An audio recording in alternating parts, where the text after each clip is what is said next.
अब कार्तिकेय का वाहन तो कौन सा था? मयूर है।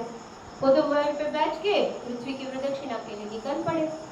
लेकिन गणेश जी एक तो मोटे, ऊपर से उसका वाहन चूहा। वो कहे करूं क्या, क्योंकि इस शरत में मैं जीत नहीं सकता। तो मैंने कहा ना, हाथी का सिर बुद्धि का प्रतीक है। उसने अपनी बुद्धि चलाई।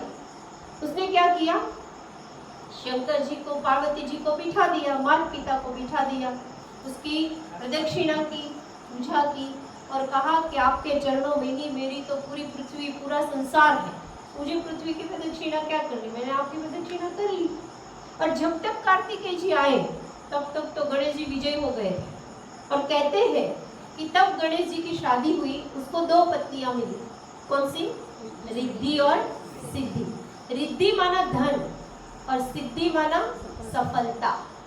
अगर जीवन में सफल होना है, आगे बढ़ना है, तो अपने माता पिता की सेवा हमेशा करते रहो। तो जीवन में 2 चीजें मिलेगी, कभी धन की कमी नहीं आएगी और कभी भी कोई भी कार्य में आप असफल नहीं होंगे। इसलिए मातृभक्ति और पितृभक्ति का प्रतीक वो है गणेश जी।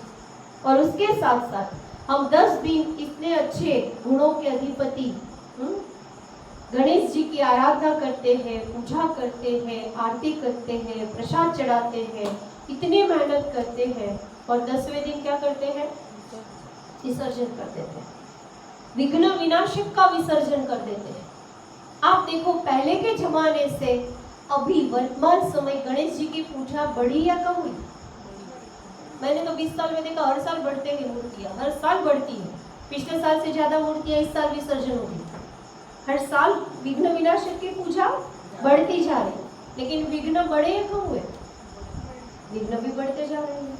उसका कारण क्या है? जरूर कहीं ना कहीं कुछ मिसिंग है, कुछ कमी है, जिसकी वजह से विघ्न की कमी भी नहीं आती, विघ्न भी बढ़ते जा रहे हैं, विघ्न विनाशक की पूजा भी बढ़ती जा रही है। उसका कारण क्या है? मैंने तो ये भी देखा है, कई बार विघ्न विनाशक के विसर्जन में विघ्न होते हैं, वही झगड़े शुरू हो जाते हैं, वही लोग एक दूसरों को मारना शुरू कर देते हैं। हमारे सूरत में एक बार मैंने देखा है, सिर्फ एक ही बार, जब विसर्जन का टाइम था, एक दूसरों को इतना मारा, एक खून खराबा कर दिया लोगों ने। और उसके साथ साथ जिस विघ्न विनाशक का इतना सम्मान हम करते हैं, लेकिन जब उसको विसर्जन करने ले जाते हैं तो एक बहुत लंबी लाइन लगी होती है। तो नाव के अंदर उस दिन नदी में पानी छोड़ते हैं ऊपर से, तो पानी तो फुल होता है नदी में, फिर नाव में सारी 2-4 मूर्तियां इकट्ठी रख लेते हैं, फिर नाव को बीच में ले जाते हैं। मैंने अपनी आंखों से देखा ही। फिर एक मूर्ति को इधर फेंकेंगे, एक को इधर फेंकेंगे, को इधर फेंकेंगे, और ऐसे ही विघ्न विनाशक का विसर्जन करते हैं। और जो बड़ी बड़ी मूर्तियां हैं वो तो डूबती भी नहीं है, तो उसको तो जबरदस्ती कूद कूद के डुबाने की कोशिश करते हैं। जिस विघ्न विनाशक की अपनी इतनी भावना से पूजा की, उसका कितना अपमान करते हैं। फिर विघ्न बढ़ेंगे या घटेंगे? बढ़ेंगे, टूटेंगे कैसे? और दुनिया में ये कहा गया है विघ्नों का विसर्जन करना था, और हमने विसर्जन किसका किया? विघ्न विनाशक।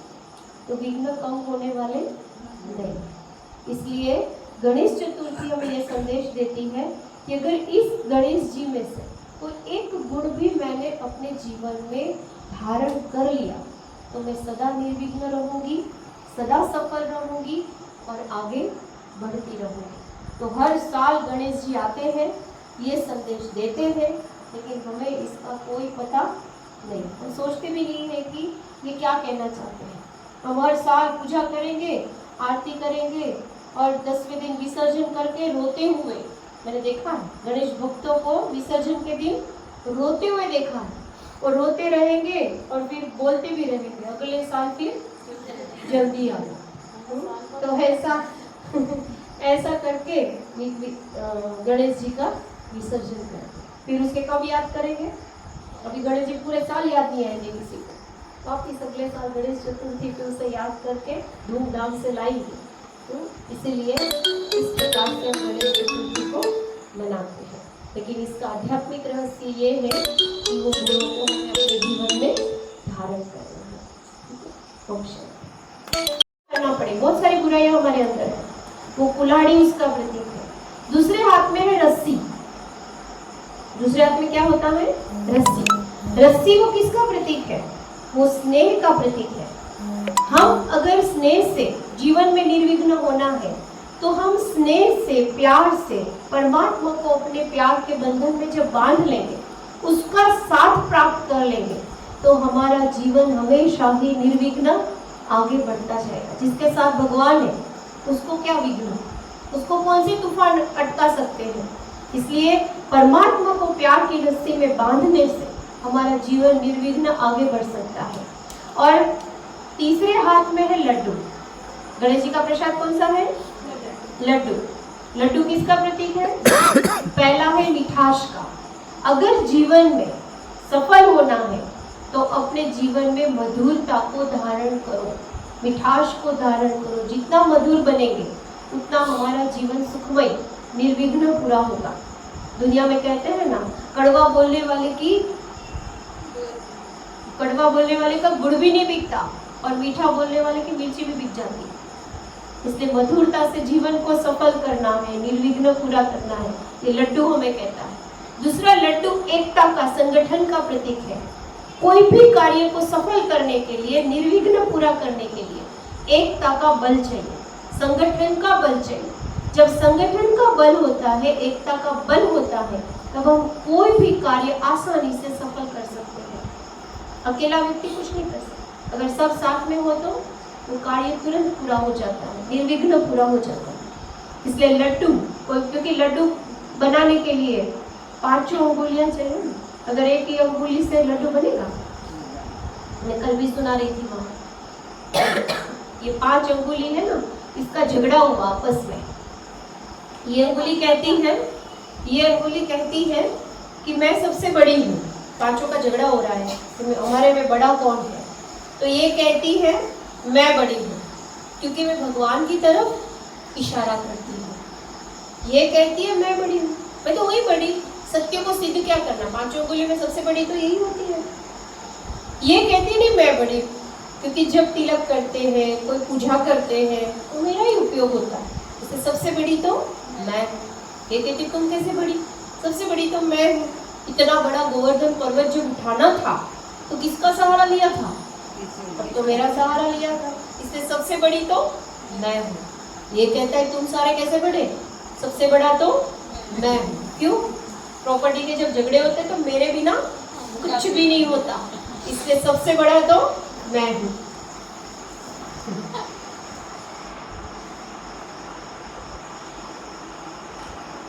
और ये 5 जब झगड़ा कर रही थी, वहां से नारद जी पास हो रहे थे, तो उन 5 ने ये सोचा कि हम अपनी समस्या का समाधान नारद जी से ले लेते हैं। तो नारद जी के पास 5 जाती है और कहती है कि आप हमारी समस्या का समाधान करो, कि हम 5 में से बड़ा कौन। तो वो भी सोच में पड़ गए कि अगर मैंने एक को बड़ा कह दिया तो दूसरा नाराज हो जाएगा, दूसरे को बड़ा किया तो तीसरा नाराज हो जाएगा, अब करो क्या। उसने युक्ति जलाई। वो एक बूंदी का थाल लेके आए, 5 को अलग अलग बिछाया और 5 को बोला अब ये अलग अलग लड्डू बनाओ। तो 5 एक दूसरे के सामने देखने लगी, कहती अकेले लड्डू कैसे बनेगा। तो फिर सब 5 इकट्ठी हुई, तब जाके एक लड्डू बना। तो उन्होंने ये बताया, नारद जी ने 5 को बताया कि तुम्हारे में से ना कोई बड़ा ना कोई छोटा, अगर एक भी नहीं है तो भी कोई काम नहीं हो सकता। इसलिए संगठन का प्रतीक वो गणेश जी का प्रसाद कौन सा दिखाते हैं? लड्डू दिखाते हैं। कोई भी कार्य में सफल होने के लिए क्या चाहिए? एकता चाहिए, संगठन चाहिए। उसके साथ साथ इतने बड़े गणेश जी और उनका वाहन, किसके ऊपर सवार होते हैं गणेश जी? चूहा, चूहे पे सवार होते हैं ना। इतना बड़ा गणेश जी और चूहे पे कैसे चलेगा? एक भाई, गणेश, मैं एक जोक सुना देती हूँ। एक भाई गए गणेश जी के पास, एक गणेश जी मेरी एक इच्छा पूरी कर दो, मुझे कार दे दो। वो गणेश जी कहता है मैं ही चूहे पे घूम रहा हूँ, तुम्हें कार कहाँ से दे दूँगा।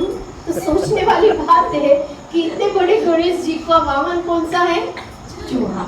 अच्छा ये बताओ, चूहे की विशेषता क्या है? चूहा क्या करता है?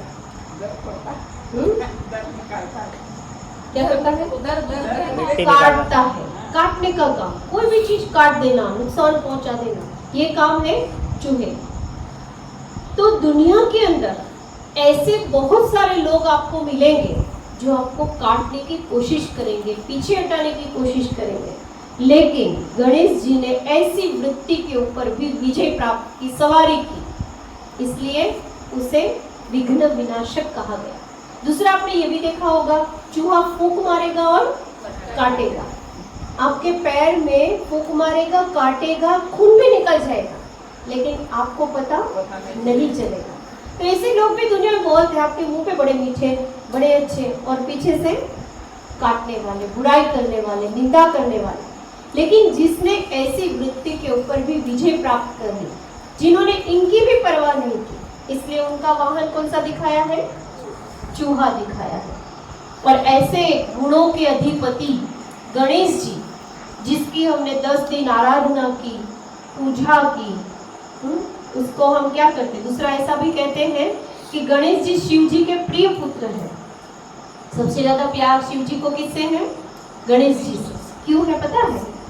मैंने जो कहानी सुनी है वो मैं आपको बताती हूँ कि कार्तिकेय और गणेश जी के बीच में एक बार मतभेद हो गया।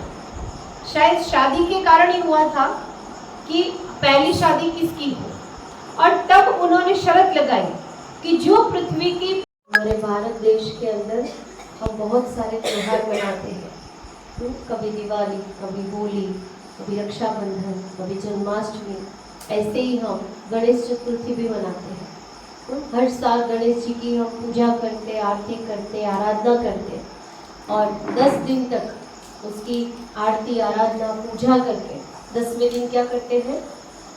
विसर्जन करते हैं। लेकिन हमारे भारतीय संस्कृति के अंदर 2 देवात्माएं जो प्रकृति से अलग है, जिसे हम विकृति भी कह सकते हैं, जिसमें गणेश जी और हनुमान जी, ये दोनों की, अगर दोनों का हम स्वरूप देखें तो कैसा है? प्रकृति से मिला हुआ नहीं है, कुछ अलग है, विकृति। आप खुद सोचो, अगर हनुमान जी और गणेश जी जैसा बच्चा हमारे घर में पैदा हो जाए तो क्या हम उसे बच्चे के रूप में स्वीकार करेंगे? कैसा लगेगा? लेकिन गणेश जी का जो रूप दिखाया है वो कैसा दिखाया है? कुछ अजीब सा दिखाया है। आप गणेश जी के रूप को अपने सामने लाओ तो सबसे पहले उस गणेश जी का सिर किसका दिखाया है? हाथी का दिखाया है। हाथी का सिर वो बुद्धि का प्रतीक है, बहुत बड़ा सिर है। तो वो सिर हमें क्या संदेश देता है? गणेश जी का जो सिर है वो हमें कहता है कि अगर तुम्हें निर्विघ्न रहना है, विघ्नों से मुक्त होना है, तो क्या करना पड़ेगा? अपनी बुद्धि को विशाल बनाना पड़ेगा। अपनी बुद्धि को इतना विशाल बना के कोई निर्णय लो जो आपके कार्यों में कोई विघ्न ना आए। क्योंकि हमें पता है कि हम हर शुभ कार्य के पहले किसकी पूजा करते हैं? गणेश जी की पूजा करते हैं। प्रथम पूजन गणेश जी का होता है, उसके बाद ही कोई भी कार्य शुभ शुरू किया जाता है। तो गणेश जी की पूजा सबसे पहले क्यों है? क्योंकि वो विघ्न विनाशक है। हमें भी अपना कार्य निर्विघ्न पूर्ण करना है, इसलिए हम सबसे पहले गणेश जी की आराधना करते हैं, पूजा करते हैं। और गणेश को गणपति भी कहते हैं। गण माना जन, समुदाय, गण का पति, जन समुदाय का पति, इसलिए उसे गणपति कहते हैं। उसे विघ्न विनाशक कहते हैं, उसे लंबोदराय कहते हैं। बहुत सारे गणेश जी के नाम हैं। उसमें उसका जो सिर दिखा है वो बुद्धि का प्रतीक है। उसके साथ इतना बड़ा सिर है लेकिन आंखें बहुत छोटी छोटी। हाथी की आंखें कैसी होती? बहुत छोटी होती। तो गणेश जी का इतना बड़ा सिर और आंखें बहुत छोटी छोटी। कोई भी कार्य निर्विघ्न पूरा करना है तो अपनी दृष्टि को कैसा बना दो? दूरान दृष्टि बनाओ, दीर्घ दृष्टि बनाओ। कोई भी कार्य दीर्घ दृष्टि से सोचकर, आदि मध्य अंत को देखकर अगर किया जाए तो वो कार्य सफलतापूर्वक पूरा होता है, निर्विघ्न पूरा होता है। और यही आंखें, छोटी छोटी आंखें, हमें क्या संदेश देती है कि अपने अंदर रही हुई सूक्ष्म से सूक्ष्म बुराई अपनी नजदीक की दृष्टि को भी तेज बना दे। हमारी दूर की दृष्टि तो तेज है, किसी के अंदर क्या बुराई हो तो हमें तुरंत दिखाई देती है, लेकिन हमें हमारी बुराई नहीं दिखाई देती। इसलिए अपनी छोटी छोटी आंखें वो क्या कहती है गणेश जी की, कि अपनी सूक्ष्म बुराइयों को भी देखने की कोशिश करो। कई बार आपने देखा होगा जब हम कोई चीज देखने की कोशिश करते जो हमें दिखाई नहीं देती, तो हम अपनी आंखों को क्या कर देते, एकदम छोटा छोटा करके उसे देखने की कोशिश करते हैं। तो सूक्ष्म चीज को देखने के लिए आंखें कैसी होती है, छोटी होती है। तो वो छोटी आंखें हमें ये संदेश देती है कि अपनी सूक्ष्म बुराइयों को देखो, अपनी दृष्टि को दीर्घ बनाओ, तब हर कार्य सफलतापूर्वक पूरा हो सकता है। उसके बाद हाथी की सूंड, उनका नाक दिखाते हैं, वो बहुत लंबा दिखाते हैं। तो सूंड किसका प्रतीक है? सूंड हमेशा हाथी जब अपनी सूंड को यूज करता है तो सूंड से बड़े बड़े पेड़ को भी उखाड़ कर फेंक देता है। देखा होगा ना आपने, कोई भारी चीज को भी, भारी सामान को भी वो अपनी सूंड से उठा लेता है। और आपने ये भी देखा होगा कि आप जब हाथी गली से पास होता है, आप उसे 1 रुपया दोगे तो वो उस 1 रुपये को भी उस सूंड से पकड़ लेता है। तो ऐसे ही अगर हमें सफल होना है तो हमारे जीवन में चाहे कोई भी समस्या आए, कोई भी परिस्थिति आए, कोई भी विघ्न आए, हमें उसे झड़ से उखाड़ के फेंक देना है और आगे बढ़ते जाना है। ये उसे हमें उनकी गणेश जी की सूंड हमें ये संदेश देती है। लेकिन जब हम कोई इतना बड़ा कार्य करते हैं, बड़ी परीक्षा को पास करते हैं, तो लोग हमारी प्रशंसा भी करते हैं, हमारी वाहवाह भी करते हैं। तो आपने हाथी को देखा होगा, जब रुपया देते हैं ना तो वो अपने पास रखता है, वो क्या करता है, तो तुरंत वो अपने महावत को दे देता है, अपने मालिक को दे देता है। ऐसे जब हम बड़ी परीक्षाओं को पास करते हैं, हमारी प्रशंसा होती है, तो हम उसे स्वीकार न करें, उसे किसे सौंप दें, भगवान को सौंप दें। ये परमात्मा, तूने मेरे से ये इतना बड़ा कार्य कराया। तो अपनी प्रशंसा में अगर हम आ जाएंगे तो विघ्न वापिस पैदा हो जाए। निर्विघ्न रहना है तो अपने हर कार्य की प्रशंसा को किसे सौंपते जाओ, भगवान को सौंपते जाओ। उसके साथ साथ गणेश जी का पेट कैसा दिखाया है, कैसा दिखाया, बहुत बड़ा, लंबोदराय, ऐसा बोलते हैं ना, जिसका बहुत बड़ा पेट है। तो गणेश जी का पेट बड़ा क्यों है, वो भी विघ्न विनाशक का प्रतीक है। अगर कोई भी कार्य में सफल होना है, जीवन में सफल होना है, तो अपने पेट को कैसा बना दो, बड़ा बना। माना हर बात को अपने अंदर समाते जाओ, समाते जाओ, समाते जाओ। घर परिवार के अंदर भी हमने देखा है कि कोई भी व्यक्ति तभी उस परिवार में समा सकता है जब वो घर की बात को अपने अंदर समाता है। हर घर में कोई ना कोई समस्या तो होती है, कोई ना कोई बातें तो होती है, लेकिन अगर हम उस बातों को बाहर बताते रहेंगे तो घर वाले हमारे ऊपर विश्वास नहीं करेंगे। घर वाले क्या कहेंगे, भी फलाना बैठा है ना, अभी कोई बात मत करो, नहीं तो वो जाकर बाहर बता दे। वो परिवार में समाता नहीं है। एक बहू भी परिवार में तभी समा सकती है जो अपने घर की बात अपने अंदर समाती है। इसीलिए गणेश जी का पेट क्या कहता है, क्या कहता है, अगर समस्याओं से मुक्त होना है, विघ्नों से दूर रहना है, जीवन में सफल होना है, तो क्या कर लो, अपनी हर समस्या को, हर अपनी बुराई, अपने परिवार की बुराई को, बातों को अपने अंदर क्या कर दो, समालो। समाने वाला ही दुनिया में समा सकता है। उसके साथ गणेश जी के पैर बहुत छोटे छोटे पैर है ना, और कैसे बैठे हैं, एक पैर ऊंचा, एक पैर नीचा। गणेश जी का ये पैर, उसकी जो बैठने की बैठक पोजीशन है, वो हमें क्या कहती है कि अगर जीवन में सफल होना है, निर्विघ्न आगे बढ़ना है, तो हर कार्य तुरंत करने के लिए तैयार रहो। कल करेंगे, परसों करेंगे नहीं। क्या कहते हैं गणेश जी, अभी जैसे कैसे बैठे हैं, अभी खड़े होंगे, अभी खड़े होंगे, अभी कार्य करेंगे। वही पोजीशन है ना कि आराम से बैठ गए, नहीं, एक पैर नीचे है, एक पैर ऊपर, अभी खड़े होंगे, अभी करेंगे। और दुनिया में कहावत है, शुभश्यम शीघ्रम। कोई भी शुभ कार्य अगर तुरंत किया जाता है तो उसमें सफलता मिलती है। सोच सोच के करोगे तो समय पूरा हो जाएगा, वो मौका हाथ से निकल जाएगा। इससे गणेश जी की बैठक, गणेश जी की पोजीशन वो हमें ये कहती है कि हर कार्य में सदा तत्पर रहो तो तुम्हें सफलता मिलती रहेगी, तुम आगे बढ़ते रहोगे, निर्विघ्न रहोगे। छोटे छोटे पैर, छोटे छोटे पैर क्या कहते हैं? आपने कभी हाथी को गली में से पास होते देखा है?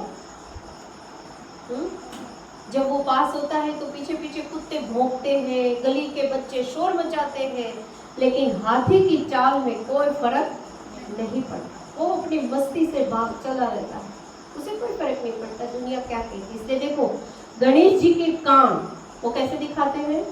बड़े बड़े सूप जैसे। सूप क्या करता है? सूप क्या करता है? माताओं को ज्यादा एक्सपीरियंस होगा। सूप क्या करता है? सुपड़े से झटकते अनाज। सुपड़े से क्या करते हैं? अनाज से अनाज को झटकते हैं, तो कचरा बाहर फेंक देते हैं, अनाज अंदर रखते हैं। सुपड़ा यही करता है ना। सूप क्या करता है? कचरे को फेंक देता है और अनाज को, अच्छी चीज को अपने अंदर रखता है। तो हाथी के कान क्या कह रहे हैं? गणेश जी के कान क्या कह रहे हैं? अगर निर्विघ्न रहना है तो सुनी सुनाई बातों पे कभी भी विश्वास मत करो। दुनिया तो सब कुछ बोलेगी, कुछ भी बोलेगी, कुछ भी करेगी, लेकिन अपने कान को कैसा बना दो? सूप जैसा। काम की बातें डालो, बाकी बातें बाहर फेंक दो। कई लोग कहते हैं एक कान से सुनो, दूसरे से निकाल दो, निकलती है बीच में है ना, ये दिमाग वही अटक जाता है, वो यहाँ तक आती नहीं है। और हमारे कान का जो शेप है तो कैसा है? ऐसा ऐसा ही क्वेश्चन मार्क। कोई भी बात अंदर जाएगी, क्यों हुआ, उसने ऐसा क्यों कहा होगा, ऐसा तो नहीं होगा, बहुत सारे क्वेश्चंस आ जाते हैं। इसलिए भगवान कहता है सुनो ही नहीं, फेंक दो बाहर, दोनों कान से बाहर। ऐसा नहीं कि एक से अंदर डालो, दूसरे से बाहर निकालो, फिर तो विघ्न आएंगे, फिर तो परीक्षाएं बहुत आए, समस्याएं बहुत आए। लेकिन अगर निर्विघ्न रहना है तो क्या करो? सुनो ही नहीं, बाहर ही फेंक दो। इसलिए अपने कान को कैसा बनाना है? मैं एक एग्जांपल सुनाती हूँ। एक सास और बहू, तो सास बड़ी जोरदार थी, बहुत बुराई करती थी अपनी बहू की। घर घर जाएगी और हर घर में, मोहल्ले में अपनी बहू की बुराई करती रहेगी, मेरी बहू तो ऐसी है, मेरी बहू तो वैसी है। और बहू बेचारी बहुत परेशान, नौकरी करती है, घर का काम करती है, बच्चों को संभालती है, उसकी सास का ध्यान रखती है, घर को संभालती है, लेकिन सास उसकी बुराई करने थकती नहीं।